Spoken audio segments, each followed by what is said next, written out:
தடவை சிவபெருமான் வந்து போருக்கு போகும்போது முப்புறங்களையும் எரி செய்யறதுக்காக போறார் சிவபெருமான்.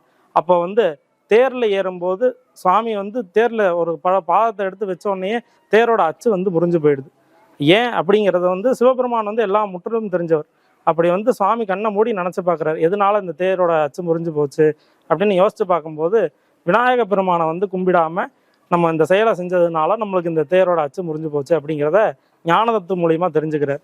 அப்படிப்பட்ட சிவபெருமானுக்கே வந்து விநாயக பெருமான் வந்து வேண்டி எந்த செயலும் செய்யலைன்னா அது தடங்கள்ல போய் முடியுங்கிறத தெரிஞ்சு விநாயக பெருமானுக்கு வந்து எந்த ஒரு காரியம் எடுத்தாலும் அதுல முதற் கடவுளாக விநாயக பெருமானை வச்சு பூஜை பண்ணி இந்த செயலை செய்யணும் அப்படிங்கிற ஆகம விதியும் வேத விதியும் இந்த சாஸ்திரங்கள் எல்லாத்துலேயுமே வந்து விநாயக பெருமானுடைய துதியை வந்து முதல்ல வச்சிருக்காங்க. இது எங்க இருக்கு அப்படின்னா கோபிச்செட்டிப்பாளையம், கலிங்கியம் ரோடு, தாரா கார்டன் அருகில் இருக்கக்கூடிய நாகர்பாளையம் அப்படிங்கிற ஊர்ல அமைந்திருக்கிற அமர்ந்து அருள்பாலித்து கொண்டிருக்கிற ஞான கணபதி தான் நீங்க பார்த்துக்கிட்டு இருக்கீங்க. பொதுமக்கள் நிறைய ஆலயங்கள் நமக்கு தெரியாம இருக்கும். பக்தர்களுக்கு நம்ம எங்க போனா நமக்கு என்ன நல்ல வழி கிடைக்கும்னு காத்துக்கிட்டு இருப்போம். அப்படி ஒரு வழி கிடைக்கக்கூடிய ஒரு ஆலயத்தை நமது பக்தி யுகம் சேனல் சார்பா நான் உங்ககிட்ட பேசுறதுல ரொம்ப சந்தோஷம் அடைகிறேன். எந்த எதிர்பார்ப்பு இல்லை, நீங்க வந்து பயனடையணும் அப்படிங்கிறது மட்டும்தான் பெரிய எதிர்பார்ப்பு. நிச்சயம் எல்லாரும் வந்து பயனடையணும். ஐயா, அடிப்படை ஜோதிட வகுப்பு அருமையா முடிஞ்சு, வெற்றிகரமாக முடிஞ்சு.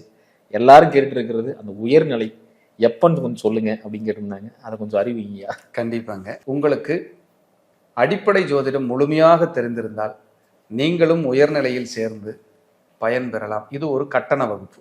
கண்டிப்பாங்க. ஆமா, கட்டண வகுப்பு. இதை வந்து பயன்பெறலாம். வரக்கூடிய ஜூலை 27, அதாவது 27/7/2025 ஞாயிற்றுக்கிழமை மதியம் 2 to 4 ஆன்லைன் ஜூம் வகுப்பு 14 வாரம் இப்படி நடக்கும். அப்போ 2 to 4 இதை நீங்கள் கற்றுக்கலாம். உலக நாடுகளில் எங்கே இருந்தாலும் நீங்கள் கற்றுக்கலாம். உங்களுக்கு அடிப்படை ஜோதிடம் நல்லா தெரிஞ்சிருக்கணுங்கிறது முதல் கண்டிஷன். கண்டிப்பாக. அப்படி பண்ணிட்டா உலக நாடுகளில் எங்கே இருந்தாலும் கற்றுக்கலாம். முன்பதிவு நடைபெறுகிறது. அதிகபட்சமாக இன்றைக்கி நம்ம பேசுகிற நாள்லேருந்து எடுத்து பார்த்தோம்னா உங்களுக்கு ஒரு 15 நாள் தான் இருக்குது கிளாஸ் ஆரம்பிக்கிறதுக்கு. நீங்கள் பயன்பெறலாம். எல்லாரையும் இந்த வகுப்புக்கு விருப்பம் இருப்பின், உங்களுக்கு விருப்பம் இருந்தால் நீங்கள் அனைவரும் தாராளமாக வந்து இந்த வகுப்பில் கலந்து படிக்கலாம். எனக்கு என்ன தெரியுதோ எந்த விதமான ஒளிவு மறைவு இல்லாமல் அட்டகாசமாக இந்த உயர்நிலையை நம்ம சொல்லித்தரலாம். எல்லாரையும் உயர்நிலை வகுப்பில் நான் கண்டிப்பாக சந்திக்கிறேன்.